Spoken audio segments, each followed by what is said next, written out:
happens here.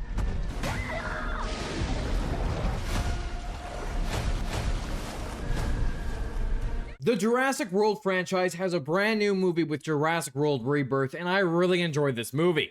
In this video, we're going to be reviewing it and then breaking it down and just going over all the Easter eggs, references, and details you may have missed while watching this movie. Let's start with the review. I'm a simple man. I see dinosaur, I like dinosaur, I go see movie. And that's what really brought me into it. And I think this movie really shined when we had the dinosaurs on screen. The movie did start off a little bit slow, introducing us to the characters, but once we got to the island and got to see the dinosaurs, stuff picked up really quickly. Where I think it sped up a little too quickly, and I think we needed more time with some of the dinosaurs that they really kind of missed out on. Like the D-Rex, absolutely horrific villain, super cool mutant dinosaur, and I think it did a better job than the Indominus Rex or the Indoraptor from the previous movies for being this kind of hybrid mutated dinosaur, something that is a mistake. It wasn't supposed to be created, and it's cool that they have this in there, and it's really monstrous being that looked terrifying.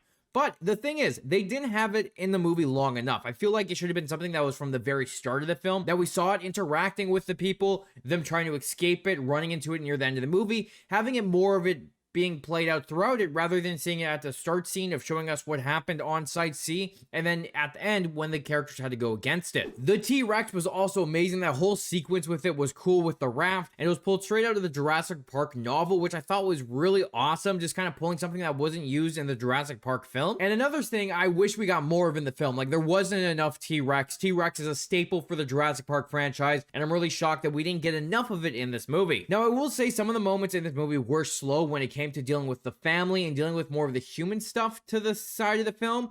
And this is where I also think that they should have had more dinosaur interaction, just so we could have had more of those stakes, more of that world, and feeling like this island full of dinosaurs rather than running into one here and there. Because for a Jurassic Park movie, there was actually surprisingly little dinosaurs in it, but every single sequence that had the dinosaurs was done amazingly. Two of my standout characters for this movie were Dr. Henry Loomis and Duncan. Dr. Loomis is kind of like that fun character who's a nerd for dinosaurs, and I really like seeing that. Kind of the civilian with all the mercenaries, showing how someone who's just a normal person is reacting to all of this.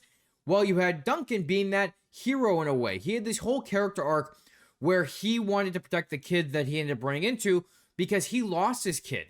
He couldn't protect him. So in this way, he's protecting these kids at all costs because he can't stand to have these kids die on him. And it's a really nice hero arc that he goes on, and a self-sacrifice one that builds towards his heroic decision. Plus, this movie just had amazing scenery. Like, the island looked fantastic. The designs for the dinosaurs were amazing. And just everything made it seem like this really cool land when we go here with the dinosaurs. I loved every moment of it when they were on the island. Just such cool designs. Also, this movie was super suspenseful compared to some of the other Jurassic World movies where it felt like you're kind of waiting for something to happen. You know something bad's gonna happen. You're just on the edge of your seat, which I really liked.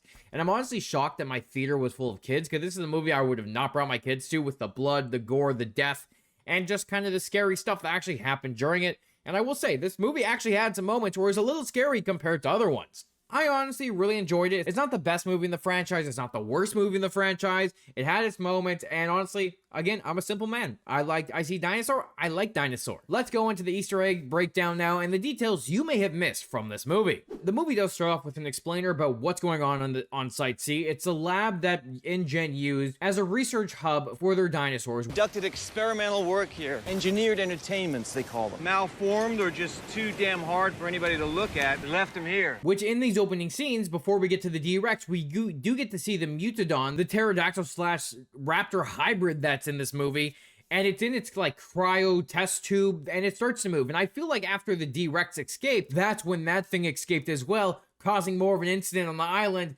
because of these dangerous creatures becoming loose and everyone having to evacuate. Typical Jurassic Park stuff where the dinosaurs get loose and everyone has to get the hell out of there and the park becomes abandoned. And it is funny that the whole incident with the D-Rex was caused by a Snickers wrapper. It got sucked into the door, short-circuited it, and then the D-Rex escaped. Which, of course, human error causes these creatures to escape, but the T-Rex was a monster. It was called a demon at the start of it, really showcasing what kind of creature they made. Instead of killing it, they let it roam free, when honestly they probably should have taken it out because of how horrifying it really was. Now, this movie does take place 5 years after Dominion, And most of the dinosaurs in the world are now gone because they couldn't adapt to the climate that they were in. Anywhere in North America, anywhere in Europe, they all just slowly start to die off because of the disease and not being suitable for the climates that survived in millions of years ago. However, the tropical band of the planet is where those dinosaurs could survive. So that's why all the islands where the Jurassic Park stuff happened, the dinosaurs were able to live and flourish there. And I'm sure there were other islands within that tropical band throughout the world where dinosaurs were able to survive. However, humans weren't allowed to go there because of how dangerous it was. Now, I will say it was nice to see the Brachiosaurus at the very start. It's the last one in North America. At least that's what they think. That's in New York City. It's slowly dying because of sickness, and people were just tired of dinosaurs. They want them out of the street. They're just over it after everything that's been going on in the Jurassic World franchise with the dinosaurs at Jurassic World, and then the fact that they escaped and got all over the planet. And the Brachiosaurus showing up is kind of a trend for the Jurassic World movies, where we've seen one in each Jurassic World movie, as well as the first Jurassic Park one as well. When we go to meet Henry Loomis, we get to see a little animation of these dinosaurs on an island, which pretty much showcases what we're going to see on Site C with the Titanosaurs and the T-Rex. So really cool that that animation there to tease what was to come. And then they give us a nice homage to the original Jurassic Park with the T-Rex skeleton and the banner falling behind it, reminiscing the scene of the T-Rex after it fights the raptors and the banner falling down and when Alan Grant and everyone is running away from Jurassic Park at the end of that movie. This is also where we find out that we need the samples from the Titanosaurs, the Mosasaurus, and the Quetzalcoatlus, the giant flying one that is the size of a F1 fighter, which is honestly insane when we get to it. And the whole point of these samples is in order to get them, they can make a pharmaceutical drug that can cure illnesses and help the planet, even though Big Pharma wants to get their hands on it and make a lot of money from it. Now, when they start their mission by going to recruit Duncan, we do get the classic Jurassic Park theme playing as they're flying into the island. Because when we go to an island in the Jurassic Park franchise, we get the classic Jurassic Park theme. When they get there, there's also a giant fish head that's being fished out of the ocean, which kind of teases that some of the more monstrous fish and creatures that were near the island of Site C were able to get out into the ocean, or at least something was breeding there and creating these monstrosities that survived in the ocean, and people were fishing them up. There's also a baby pterodactyl in one of Duncan's cages, which I thought was interesting. You know, there are still some dinosaurs around, just not as many of them. As they journey on their path to track the Mosasaurus, it is a different one from the Jurassic World franchise, because we did see the one, escape in Jurassic World Fallen Kingdom, and we saw it again in Jurassic World Dominion. However, this is a different one because it has a more paleo-accurate design for what a Mosasaurus really looks like. Now, it does beg the question, though, why it never really strayed too far away from the island. It can swim in the ocean. The other Mosasaurus went all over the world and decided to explore. But this one seemed to stay relatively close to its home, which also begs the question, did InGen just let it roam around the island while they kept track of it, or did they actually have a pen for it that eventually escaped? Because that was something they never actually explained in the movie. However, in this, they did kind of explain why it stayed in the area because of the tropical climate, which could be the reason for why it's here. And it may probably stayed close to the island because it was a food source, but still, there are definitely questions where they never really explained certain things, why this creature was so close to an island when it could have swam throughout the entire ocean. And the same thing goes for the Quetzalcoatlus, because it could fly away. We saw it happen in Jurassic Park 3, where the pterodactyls flew out of the island and went throughout the mainland. Same thing happened with Jurassic World, but these guys, these giant birds, just stayed in the island. To be fair, their food sources are probably dinosaurs because of how gigantic they are, but still begs the question to why they were only stuck there. There was no kind of tech to show that they were trapped there, kind of like how Bison at the Sanctuary had them trapped there. But just little plot holes that I wish they explained in this movie. But like every Jurassic Park movie, we have to have a kid in the worst situation ever, which we have this father and his kids traveling across the Atlantic on their journey during summer break. Now, that sounds like a cool idea until they end up coming across the Mosasaurus and it capsizing them. Now, I thought it was interesting too, this scene, because in it, you have the Spinosauruses also swimming near them as well, which means the Spinosaurus could swim pretty far from the island without getting tired and being able to swim back with no problem. So maybe the Mosasaur and the Spinosaurus only stayed close to the island because they hunted in a pack and they didn't have to worry about going too far for food. Now, after they get attacked by the Mosasaur, Zora and Duncan save them because they're good people at heart. They weren't going to let a family die at sea, and they went to save them. But then we end up getting a really cool Mosasaur sequence with the Mosasaur and the Spinosauruses attacking Zora, Henry, and Duncan. That was a fun sequence, trying not to die as they were trying to get the sample from the Mosasaur, showing off the cool design it had, and giving us this really intense moment. Now, when the Spinosauruses come in, we get the new design for them. They're more accurate to what they actually are in our real life compared to the Jurassic Park 3 one, which was what we thought the Spinosaurus looked like originally, but instead, We have that more slender design where they walk on all fours, and I really like how they implemented that in here, and also mentioned that they're amphibians. So I thought that was really cool how they kind of put these giant dinosaurs and made them more of a threat, but in a different way than the one that was a savage during Jurassic Park 3. Now, we did get our first death during this sequence. Like all Jurassic Park movies, someone has to die, or at least multiple people have to die. And Bobby was the first one to go, and honestly, it's kind of his fault. But he's just blasting the Spinosauruses, and he doesn't expect to get eaten. Like, I knew he was dying from the first moment we saw him, just because he felt like the type of character that would get killed off first. Now, like every other Jurassic Park movie, we have to have somewhat of an evil businessman. In this, we have Martin, and he lets Teresa fall off the boat because he doesn't want her calling for help, setting up that he only cares about getting the samples from the dinosaurs so that the pharmaceutical company can make the drugs and make them millions. So just classic corporate billionaire who just wants money, and we see it in almost every single Jurassic Park movie. We then get our second Spinosaurus death after they shipwreck on the island, with Nina getting eaten by a Spinosaurus who was just chilling on the beach. So, just like every Jurassic Park movie, as soon as they get to the island, someone dies. We also find out that Henry Loomis studied under Alan Grant, so a nice little reference to Alan Grant from the Jurassic Park franchise, so just great to hear his name once again. And then we get to meet Dolores the Aquila, which I love this, just a little dinosaur sidekick that's hanging out with Isabella, and I really like their character, just have this little fun dinosaur that got to hang out with them. Like, I love dinosaurs, so it's great to see that. But as the story progressed and the family's trying to survive on the island, we get Xavier going to take a piss and getting our first cameo of raptors. And these raptors have feathers on them, just like how we saw in Jurassic Park 3, so just a fantastic design to bring back, because raptors did have feathers in the real world. But the raptors didn't get to last long enough, because as soon as they're trying to kill Xavier, the Mutodon shows up and takes them out and eats it for dinner. So just interesting to get the raptors here, and I'm disappointed we didn't get more raptors in the movie, because that's a classic thing for Jurassic Park, but instead they replaced the raptor stuff with the Mutodon. Now, while this was going on, the family was sleeping in a tree, and it was kind of homage to what we saw during Jurassic Park with Alan Grant, Tim, and Lex, as they were huddled up in the tree until they ran into the Brachiosaurus. Then we get to the Titanosaurus, and it was just an awesome scene. They are gigantic, magnificent creatures. And I really like how they showed the entire herd, like their gigantic, super long tails. They had fins, but the fins aren't actually something they are known for. It's more of a mutant one. That's why they're on this island, which I thought was a cool little touch. And when we first see them, they start to play the Jurassic Park theme, just like how when we first saw the Brachiosaurus in Jurassic Park, plays homage to that scene. When the family was making their way to the village, they run into a Dilophosaurus, which is a classic Jurassic Park staple. We saw it in the Jurassic Park and Jurassic World Dominion. Then we get to see a Parasaurolophus. I am really bad at pronouncing dinosaur names, but we get to see one of those, and it was eaten by a T-Rex. So it's a dead one, but we did get to see one. But then they run into the T-Rex itself. It's sleeping, and it wakes up and finds them when they try to escape on the raft, which this is a scene that's pulled straight out of the Jurassic Park novel. The T-Rex swims in that as well, which I think this whole sequence was really awesome, showing how terrifying this T-Rex was. It hunts them down as they're going down the river trying to escape it, and it really had the suspenseful moment of wondering if someone was going to die, because it felt like one of the characters were going to get eaten. Now, this was a major scene that was left out of the Jurassic Park movie, where the scene in the novel is Alan Grant and the kids, Tim and Lex, trying to escape down the river. The T-Rex swims after them, attacking their raft, and nearly killing them. It also stalks Grant and the kids throughout the novel as it pursues them across the island, which I thought they were going to add that tidbit in this, where the T-Rex was following them through the movie, but we only got the raft sequence, and that was it.